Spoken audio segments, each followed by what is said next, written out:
ओम शांति। आज 19 फरवरी 2026 के बाबा के अनमोल मधुर महावाक्य सुनेंगे। आज की मुरली में बाबा कहते हैं, बच्चे, मनुष्य भगवान की महिमा गाते हैं परंतु जानते नहीं कि वो कौन है। अभी वह बाप जब आते हैं तो तुम बच्चों पर बृहस्पति की दशा बैठती है। तुम पुरुषार्थ करते हो और जब संपूर्ण 16 कला संपूर्ण बन जाएंगे तब बाबा कहे सारी दुनिया पर बृहस्पति की दशा बैठ जाएगी और ये दुनिया परिवर्तन हो जाएगी। संपूर्ण बनने के लिए बाबा युक्ति बताते हैं, बच्चे दे दान तो छूटे ग्रहण। अर्थात जो भी अंदर इम्प्योरिटी है, बुराइयां है, उसका दान दे दो, पवित्र बनो तो बृहस्पति की दशा स्वतः बैठ जाएगी। तो सुनते हैं आज के बाबा के अनमोल मधुर महावाक्य। ओम शांति। मीठे बच्चे, अभी भारत खास और आम सारी दुनिया पर बृहस्पति की दशा बैठनी है। बाबा तुम बच्चों द्वारा भारत को सुखधाम बना रहे हैं। आज की मुरली से प्रश्न है, 16 कला संपूर्ण बनने के लिए तुम बच्चे कौन सा पुरुषार्थ करते हो? उत्तर, योग बल जमा करने का। हमारा पुरुषार्थ है योग बल जमा करने का। योग बल से तुम 16 कला संपूर्ण बन रहे हो। इसके लिए बाप कहते हैं, दे दान तो छूटे ग्रहण। काम विकार तो गिराने वाला है, इसका दान दो तो तुम 16 कला संपूर्ण बन जाएंगे। दूसरा, देह अभिमान को छोड़ देही अभिमानी बनो। शरीर का भान छोड़ दो। संपूर्ण बनने के लिए देही अभिमानी बनो, देह का संपूर्ण भान छोड़ दो। आज की मुरली से पहले गीत बजा है, तुम मात पिता स्वामी सहायक। ओम शांति। मीठे मीठे रूहानी बच्चों ने अपने रूहानी बाप की महिमा सुनी। इस गीत में बाप की महिमा है। वह गाते रहते हैं, दुनिया के मनुष्य गाते रहते हैं। यहां तुम प्रैक्टिकल में उस बाबा का वर्षा ले रहे हो। तुम जानते हो बाबा हमारे द्वारा ही भारत को सुखधाम बना रहे हैं। जिसके द्वारा बना रहे हैं जरूर वही सुखधाम का मालिक बनेंगे। जरूर वही सुखधाम का मालिक बनेंगे। बच्चों को तो बहुत खुशी रहनी चाहिए। बाबा की महिमा अपरंपार है, उनसे हम वर्षा पा रहे हैं। अभी तुम बच्चों पर बल्कि सारी दुनिया पर अब बृहस्पति की अविनाशी दशा है। अभी तुम ब्राह्मण ही जानते हो, भारत खास और आम दुनिया सब पर अब बृहस्पति की दशा बैठनी है, क्योंकि तुम अब 16 कला संपूर्ण बनते हो। जैसे ही हम 16 कला संपूर्ण बन जाएंगे, परिवर्तन होगा और सारी दुनिया पर बृहस्पति की दशा हो जाएगी। सतयुग त्रेता को कहा ही जाता बृहस्पति की दशा। इस समय तो कोई कला नहीं है। बच्चों को बहुत खुशी रहनी चाहिए। ऐसे नहीं यहां खुशी है, बाहर जाने से गुम हो जाए। जिसकी महिमा गाते हैं वह अब तुम्हारे पास हाजिर है। बाप समझाते हैं, 5000 वर्ष पहले भी तुमको राजाई देकर गया था। अब तुम देखेंगे आहिस्ते आहिस्ते सब पुकारते रहेंगे। तुम्हारे भी स्लोगन निकलते रहेंगे। सचमुच अभी इतने स्लोगन्स हर विंग वाले निकालते हैं। बहुत सुंदर सुंदर स्लोगन्स है। जैसे इंदिरा गांधी कहती थी कि एक धर्म, एक भाषा, एक राजाई हो। उसमें भी आत्मा कहती है ना, आत्मा जानती है बरोबर भारत में एक राजधानी थी जो अभी सामने खड़ी है। अभी जैसे ही परिवर्तन होगा तो सामने खड़ी है। समझते हैं कभी भी सारा खात्मा हो जाए, ये कोई नई बात नहीं है। भारत को फिर 16 कला संपूर्ण जरूर बनना है। तुम जानते हो हम इस योग बल से 16 कला संपूर्ण बन रहे हैं। कहते हैं ना, दे दान तो छूटे ग्रहण। बाप भी कहते हैं विकारों का, अवगुणों का दान दो। ये रावण राज्य है, बाप आकर इनसे छुड़ाते हैं। इसमें भी काम विकार बड़ा भारी अवगुण है। तुम देह अभिमानी बन पड़े हो, अब देही अभिमानी बनना पड़े, शरीर का भान भी छोड़ना पड़े। इन बातों को तुम बच्चे ही समझते हो, दुनिया नहीं जानती। भारत जो 16 कला संपूर्ण था, संपूर्ण देवताओं का राज्य था, अभी क्या हो गया? अभी ग्रहण लगा हुआ है। इन लक्ष्मी नारायण की राजधानी थी ना, भारत स्वर्ग था, अब विकारों का ग्रहण लगा हुआ है। इसलिए बाप कहते हैं बेदान तो छूटे ग्रहण। ये काम विकार ही गिराने वाला है। इसलिए बाप कहते हैं यह दान दो तो तुम 16 कला बन जाएंगे, नहीं देंगे तो नहीं बनेंगे। आत्माओं को अपना अपना पार्ट मिला हुआ है ना, यह भी तुम्हारी बुद्धि में है। तुम्हारी आत्मा में कितना पार्ट है? तुम विश्व का राज्य भाग्य लेते हो। यह बेहद का ड्रामा है, अथाह एक्टर्स है। इसमें फर्स्ट क्लास एक्टर्स है ये लक्ष्मी नारायण, इन्हों का नंबर 1 पार्ट है। विष्णु सो ब्रह्मा सरस्वती, फिर ब्रह्मा सरस्वती सो विष्णु बनते हैं। ये 84 जन्म कैसे लेते हैं? सारा चक्र बुद्धि में आ जाता है। शास्त्र पढ़ने से थोड़ी कोई समझते हैं, वह तो कल्प की आयु ही लाखों वर्ष कह देते हैं। फिर तो स्वास्तिका भी बन न सके, लाखों वर्ष हो तो स्वास्तिका भी बन न सके। व्यापारी लोग चौपड़ा लिखते हैं तो उस पर स्वास्तिका निकालते हैं, गणेश की पूजा करते हैं। यह है बेहद का चौपड़ा। स्वास्तिका में 4 भाग होते हैं। जैसे जगन्नाथपुरी में चावल का हांडा रखते हैं, वह पक जाता है तो 4 भाग हो जाते हैं। वहां चावल का ही भोग लगाते हैं क्योंकि वहां चावल बहुत खाते हैं। श्रीनाथ द्वारे में चावल होते नहीं, वहां तो सब सच्चे घी का पक्का माल बनता है। जब भोजन बनाते हैं तो भी सफाई से मुंह बंद करके बनाते हैं, मुंह पर कपड़ा बांध करके बनाते हैं। प्रसाद बहुत इज्जत से ले जाते हैं, भोग लगाकर फिर वह सब पंडे लोगों को मिलता है। दुकान में जाकर रखते हैं, वहां बहुत भीड़ रहती है। बाबा का देखा हुआ है, साकार बाबा का देखा हुआ है। अब तुम बच्चों को कौन पढ़ा रहे हैं? मोस्ट बिलवेड बाप।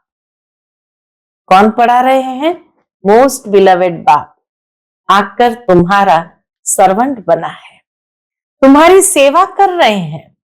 इतना नशा चढ़ता है कि कौन हमारी सेवा कर रहा है। हम आत्माओं को बाप पढ़ाते हैं, आत्मा ही सब कुछ करती है ना। मनुष्य फिर कह देते आत्मा निर्लेप है।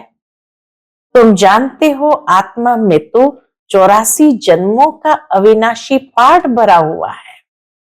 उनको फिर निर्लेप कहना कितना रात दिन का फर्क हो जाता है। ये जब कोई अच्छी रीति मास देड़ बैठ समझे तब ये पॉइंट्स बुद्धि में बैठे।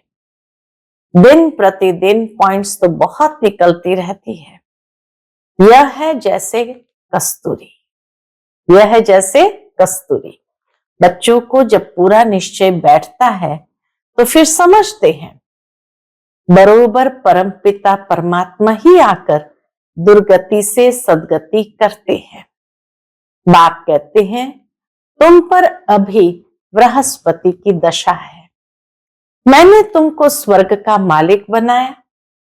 बाबा कहते मैंने तुमको स्वर्ग का मालिक बनाया। अब फिर रावण ने राहु की दशा बिठा दी है।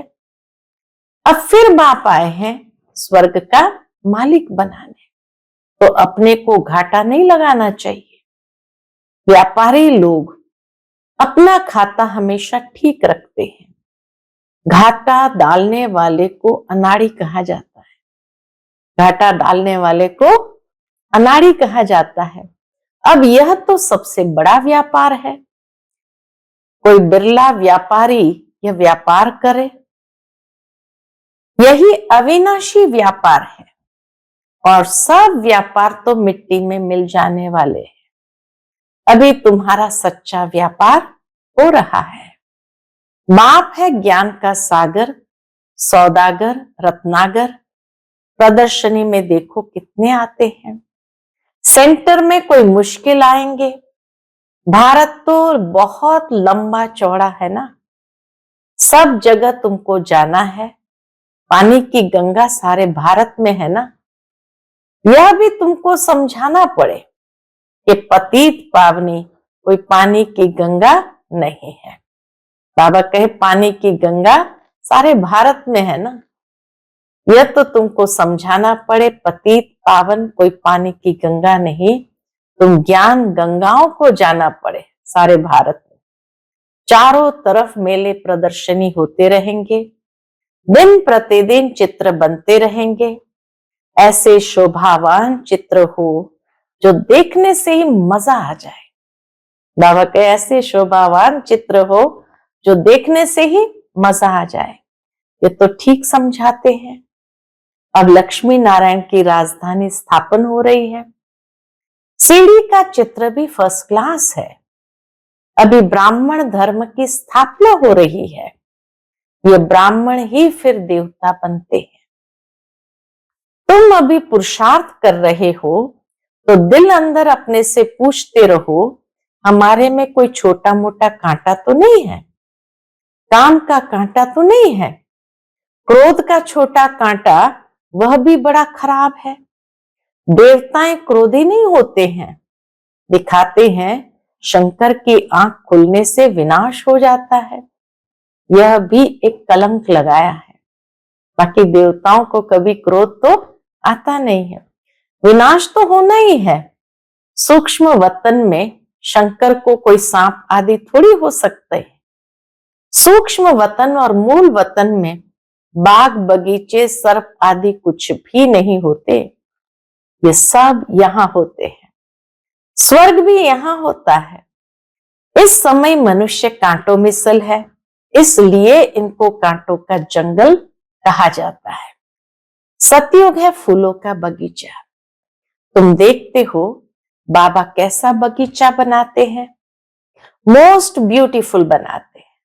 शिव बाबा बगीचा कैसा बनाते हैं, मोस्ट ब्यूटीफुल बनाते, सबको हसीन बनाते हैं, खुद तो एवर हसीन है।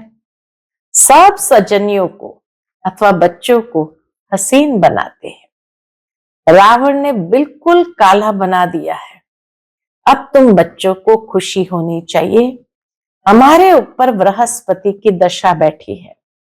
आधा समय सुख आधा समय दुख हो तो उससे फायदा ही क्या। इसीलिए बाबा कहे नहीं, 3 हिस्सा सुख 1 हिस्सा दुख है। ये ड्रामा बना हुआ है।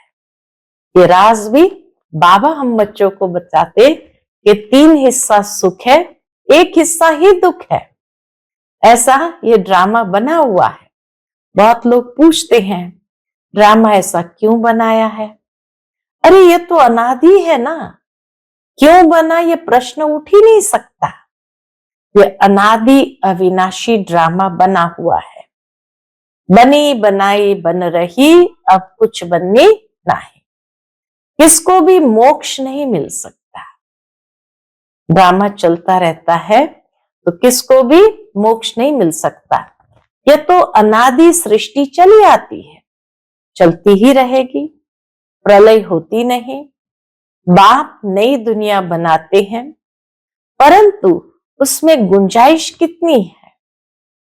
जब मनुष्य पतित दुखी होते हैं तब बुलाते हैं, बाप आकर सबकी काया कल्प तरु बनाते, जो आधा कल्प तुम्हारी कभी अकाले मृत्यु नहीं होगी। ऐसी काया कल्प तरु बाबा बना देते हैं। तुम काल पर जीत पाते हो तो बच्चों को बहुत पुरुषार्थ करना चाहिए। जितना उच्च पद पाए उतना अच्छा है। पुरुषार्थ तो हर एक जास्ती कमाई के लिए करता ही है। लकड़ी वाले भी कहेंगे हम जास्ती कमाई करें, कोई ठगी से भी कमाते हैं। पैसे पर ही आफत है। आज की दुनिया में पैसे पर ही सारी आफत है। वहां तो तुम्हारे पैसे कोई लूट ना सके। देखो दुनिया में क्या क्या हो रहा है। वहां ऐसी कोई दुख की बात नहीं होती है। अब तुम बाप से कितना वर्षा लेते हो, अपनी जांच करनी चाहिए। क्या जांच करेंगे? हम स्वर्ग में जाने लायक है? बाबा मिसाल हमेशा बताते हैं नारद का। उसने कहा मुझे लक्ष्मी को वरना है। कहा तुम्हारी शक्ल देखो। देखा बंदर जैसी है। तो बाबा भी कहते हैं अपने आप की जांच करनी चाहिए कि हम स्वर्ग में जाने लायक है। मनुष्य अनेक तीर्थ आदि करते रहते हैं, मिलता कुछ भी नहीं। गीत भी है ना, चारों तरफ लगाए फेरे, फिर भी हरदम दूर रहे। तो अंडरस्टूड है ना, खुद ही गीत बनाए हैं। तो बाबा कहे अगर कुछ मिलता होता तो ये कहते चारों तरफ लगाए फेरे और हाथ भरपूर हो गए। लेकिन प्रैक्टिकल अनुभव गीत के द्वारा बताते कि चारों तरफ लगाए फेरे, फिर भी हरदम दूर रहे। अब बाप तुमको कितनी अच्छी यात्रा सिखलाते हैं, इसमें कोई तकलीफ नहीं है। सिर्फ बाप कहते हैं माम एकम याद करो तो विकर्म विनाश होंगे। बहुत अच्छी युक्ति सुनाता हूं, बच्चे सुनते हैं। ये मेरा लोन लिया हुआ शरीर है। इस बाप को कितनी खुशी होती है, हमने बाबा को शरीर लोन पर दिया है। बाबा हमको विश्व का मालिक बनाते हैं, नाम भी है भागीरथ। अभी तुम बच्चे रामपुरी में चलने के लिए पुरुषार्थ कर रहे हो, तो पूरा पुरुषार्थ में लग जाना चाहिए। कांटा क्यों बनना चाहिए? तुम ब्राह्मण ब्राह्मणियां हो, सबका आधार मुरली पर है। सबका आधार मुरली पर है। मुरली तुमको नहीं मिलेगी तो तुम श्रीमत कहां से लाएंगे? ऐसे नहीं, सिर्फ एक ब्राह्मणी को ही मुरली सुनानी है। कोई भी मुरली पढ़कर सुना सकते हैं। बोलना चाहिए आज तुम सुनाओ। अब तो प्रदर्शनी के चित्र भी समझाने के लिए अच्छे बने हैं। ये मुख्य चित्र तो अपनी दुकान पर रखो, बहुतों का कल्याण होगा। बोलो आओ तो हम तुमको समझाए ये सृष्टि का चक्र कैसे फिरता है। किसका कल्याण करने में थोड़ा टाइम गया तो हर्जा थोड़ी है। उस सौदे के साथ ये सौदा कर सकते हो। यह बाबा का अविनाशी ज्ञान रत्नों का दुकान है। नंबर 1 है सीढ़ी का चित्र और गीता के भगवान शिव का चित्र। भारत में शिव भगवान आया था, उसकी जयंती मनाते हैं। अब फिर वह बाप आया है, यज्ञ भी रचा हुआ है। तुम बच्चों को राजयोग का ज्ञान सुना रहे हैं। बाप ही आकर राजाओं का राजा बनाते हैं। बाप कहते हैं मैं तुमको सूर्यवंशी राजा रानी बनाता हूं, जिन्हों को फिर विकारी राजाएं भी नमन करते हैं। तो स्वर्ग का महाराजा महारानी बनने का पूरा पुरुषार्थ करना चाहिए। बाबा कोई मकान आदि बनाने की मना नहीं करते हैं, भल बनाओ, पैसे भी तो मिट्टी में मिल जाएंगे। इससे क्यों न मकान बनाए, आराम से रहो। पैसे काम में लगाने चाहिए। मकान भी बनाओ, खाने के लिए भी रखो, दान पुण्य भी करते हैं। जैसे कश्मीर का राजा अपनी प्रॉपर्टी जो प्राइवेट थी वह सब आर्य समाजियों को दान में दे दिया। अपने धर्म जाति के लिए करते हैं ना, यहां तो वह कोई बात नहीं, सब बच्चे हैं। जाति आदि की बात नहीं, वह है देह की जाति आदि। मैं तो तुम आत्माओं को विश्व की बादशाही देता हूं। पवित्र बनाए ड्रामा अनुसार भारतवासी ही राज्य भाग्य लेंगे। अब तुम बच्चे जानते हो हमारे ऊपर बृहस्पति की दशा बैठी हुई है। श्रीमत कहती है मामिकम याद करो और कोई बात नहीं। भक्ति मार्ग में व्यापारी लोग कुछ न कुछ धर्माओं जरूर निकालते हैं, उसका भी दूसरे जन्म में अल्प काल के लिए मिलता है। अब तो मैं डायरेक्ट आया हूं, तो तुम इस कार्य में लगाओ, मुझे तो कुछ नहीं चाहिए। शिव बाबा को अपने लिए कोई मकान आदि बनाना है क्या? ये सब तुम ब्राह्मणों का है। गरीब शाहूकार सब इकट्ठे रहते हैं, कोई कोई बिगड़ते हैं। भगवान के पास भी समदृष्टि नहीं है।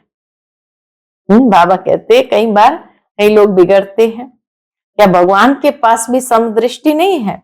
कोई को महल में, कोई को झोपड़ी में रखते हैं, शिव बाबा को भूल जाते हैं।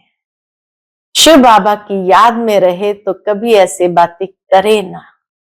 बाबा कहे शिव बाबा की याद में रहे तो कभी ऐसी बातें न करे। सबसे पूछना तो होता है ना, देखा जाता है ये घर में ऐसा आराम से रहता है, वो प्रबंध देना पड़े, इसलिए कहते हैं सबकी खातिरी करो। कोई भी चीज न हो तो मिल सकती है। बाप का तो बच्चों पर लव रहता है, इतना लव और कोई का रह न सके। बच्चों को कितना समझाते हैं, पुरुषार्थ करो, औरों के लिए भी युक्ति रचो। इसमें चाहिए 3 पैर पृथ्वी के, जिसमें बच्चियां समझाती रहे। कोई बड़े आदमी का हॉल हो, हम सिर्फ चित्र रख देते हैं, 1-2 घंटा सुबह शाम को क्लास कर चले जाएंगे। खर्चा सब हमारा, नाम तुम्हारा होगा। बहुत आकर कौड़ी से हीरे जैसे बनेंगे। बाबा कहे ऐसे समझाना चाहिए। अच्छा, मीठे मीठे सिकिलते बच्चों प्रति माता पिता बाप दादा का याद प्यार और गुड मॉर्निंग। रूहानी बाप की रूहानी बच्चों को नमस्ते। हम सभी रूहानी बच्चों की रूहानी माता पिता बाप दादा को याद प्यार, गुड मॉर्निंग और नमस्ते नमस्ते। शुक्रिया बाबा, शुक्रिया। आज की मुरली से धारणा के लिए मुख्य सार है। पहली पॉइंट, जो भी अंदर में कांटे हैं उसकी जांच कर निकालना है। जो भी अंदर में कांटे हैं उनकी जांच कर निकालना है। रामपुरी में चलने का पुरुषार्थ करना है।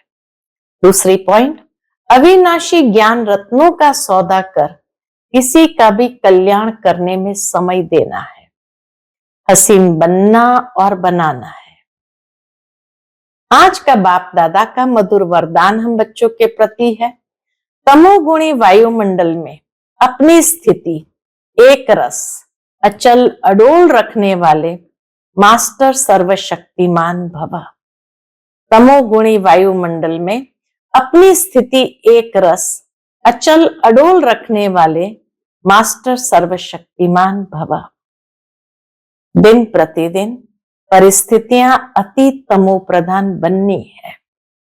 वायुमंडल और भी बिगड़ने वाला है। ऐसे वायुमंडल में कमल पुष्प समान न्यारे रहना, अपनी स्थिति सत्व प्रधान बनाना, इसके लिए इतनी हिम्मत व शक्ति की आवश्यकता है।